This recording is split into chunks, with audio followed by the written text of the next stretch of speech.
Hey Pre-Calc, Mr. Rashid here, and today we're looking at evaluating inverse trig relations. The good news is we've already seen inverse trig relations in the chapter on law of cosines and law of sines.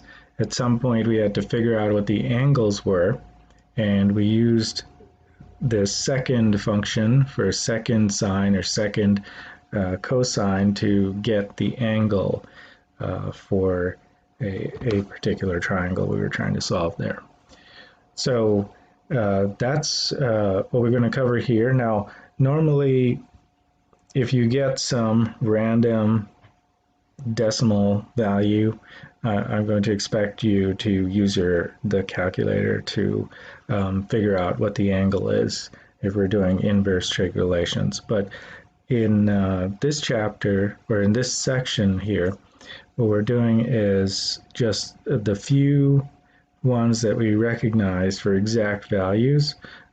We're learning a skill where we're able to take those ratios and just by hand figure out what the angles are.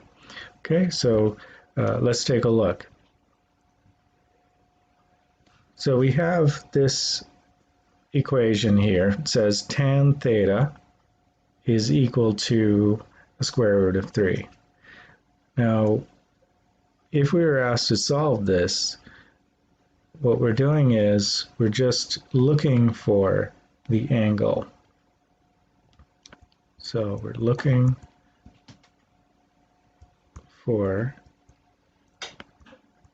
the angle. And another way to write this is we can take an inverse tan relation of both sides here and write something like this. Theta is equal to tan inverse of the square root of 3. So what we did was we took the inverse tangent of both sides and we ended up with this expression. Now this is very similar to the first one there. And we can also write theta is equal to arc tan square root of 3. And both of those mean the exact same thing. We're taking the inverse of inverse tangent of square root of 3, arc tan in that. And this is one of the few areas. So just to keep in mind here that this -1 does not mean 1 over tangent, so it has a different meaning than what you're used to with exponents. This actually means the inverse tangent relation. So all of these here, every single one, we are looking for the angle. So what angle has a tangent of square root of 3? Now, if you see something like this, you can just write, if it makes better sense to you, tangent of theta is equal to square root of 3. This first expression, you can write that down on your paper so you can know in your mind, oh, I'm looking for that angle that gives me square root of 3. So how do we do these by hand? So the idea is we will look for angles where we have a specific ratio. So if you remember, tangent is opposite over adjacent. So what we're going to do is equate that to this whatever the ratio that's given to us. Now we just have a number in the numerator here, so I'm going to just divide it by 1, and so I get a fraction. And so I can set the opposite equal to the square root of 3 and the adjacent equal to 1. So that'll help me to find what that angle is by hand. So let's take a look at the others besides just tangent. So here's the inverse trig relation. So we're used to sine theta being opposite over hypotenuse. So the inverse trig relation, we would take whatever ratio we're given to figure out the angle, we'd put that opposite over hypotenuse. The same thing that we're used to. And the other notation, of course, is instead of that notation, you may see arc sine, like that. Okay, then for cosine, we have adjacent over hypotenuse. Then the inverse cosine is, we have this notation, and then we would have the arc cos notation as well. Then tangent, we already saw, was opposite over adjacent.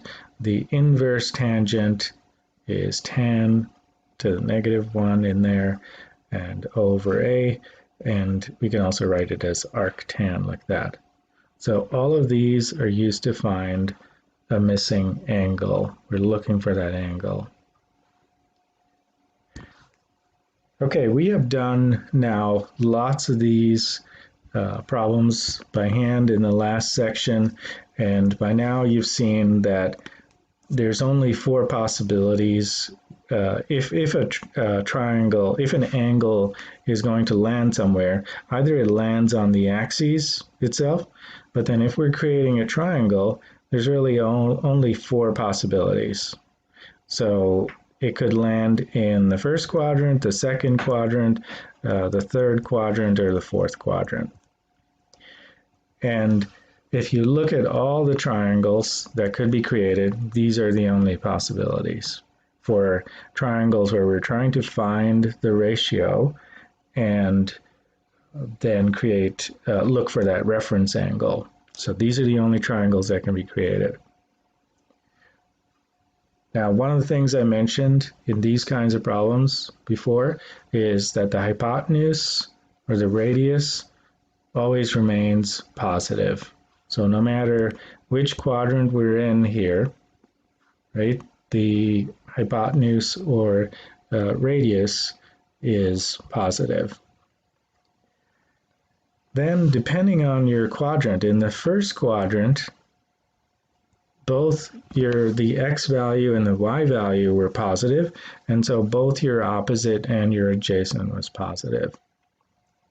Opposite for this reference angle. The opposite and the adjacent were both positive for that reference angle. And that's in the first quadrant.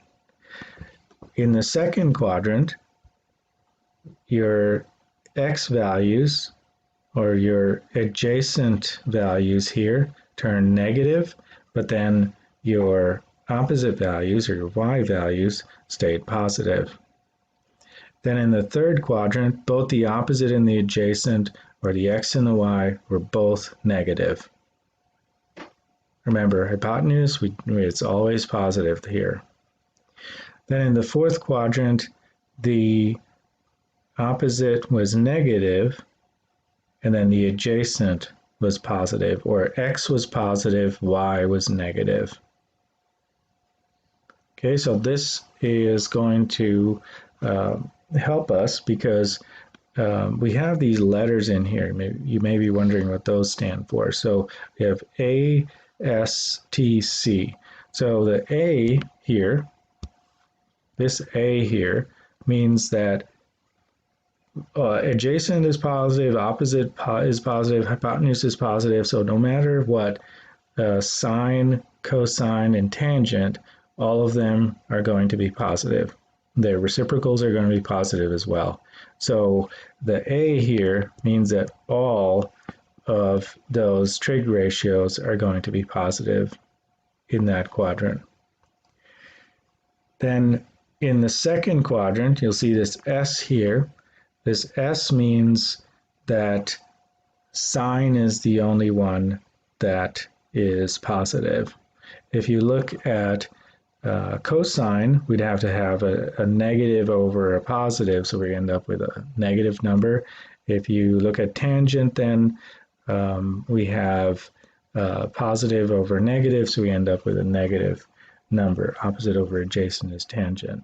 So the only one that is positive is sine, and then This is sometimes left out, but the reciprocal, of course, is going to be positive as well. So cosecant will be positive. Then we have in this third quadrant, since opposite and adjacent are both negative, if you divide by the hypotenuse, then they're going to stay negative. So sine and cosine are negative. The only thing that is positive in this third quadrant is the tangent. And then because what you're doing is negative over negative, and it turns positive. And then its reciprocal, of course, is positive also there. And then in the fourth quadrant, cosine is the only thing that is positive, and then its reciprocal also is positive. So secant would be positive, and that's because adjacent over hypotenuse is positive, whereas if you've got tangent, you've got negative over positive, and then for sine, of course, you have negative over positive as well, opposite over hypotenuse.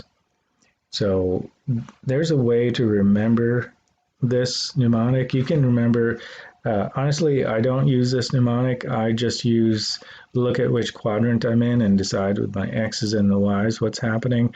But this is helpful to some students. You can use this mnemonic, which you can write it in the order that you go around. So you make an angle, you're going clockwise or anti-clockwise or counterclockwise. So all students take calculus is the mnemonic, and it tells you that all, and then the S stands for sine, and the T stands for tan, and the C stands for cos. Remember, their reciprocals also are positive. So these are all the quadrants that these trig ratios are going to be positive in. There's some other mnemonics too, like all stations to central. I've heard of that one as well. So if that's easier for you to remember. And then there's another one, add sugar to coffee. So those additional ones, maybe those are easier for you, and you can come up with your own too that helps you remember. So in which quadrant the trig ratio is positive. Okay, so what we are going to do is a few of these problems now by hand. And so we're going to evaluate the expression. So there's multiple angles, of course, that can give you the same sine value, perhaps. There's lots and lots of coterminal angles that will end up in the same spot and have the exact same sine value or cosine value or tangent value. So we're going to make some restrictions in these problems and say that we are only looking for then the angles between 0 and 360, including 0 and including 360. So generally the process is going to follow like this. We start with step 1. We identify the ratio in the angle. I'm sorry, in the given problem, there's going to be a ratio next to the inverse. So we take that ratio and we decide, okay, what is the opposite, adjacent, or which one of these things are part of that ratio. Then the next step is to draw a picture of the triangle or triangles and draw it. Now we could be dealing with two triangles, and so you draw all of them that are involved, that are possibilities for the given ratio. So we'll see some examples there. Then we identify the reference angles that we're dealing with, and then finally list all the angles within our given range in the correct quadrants.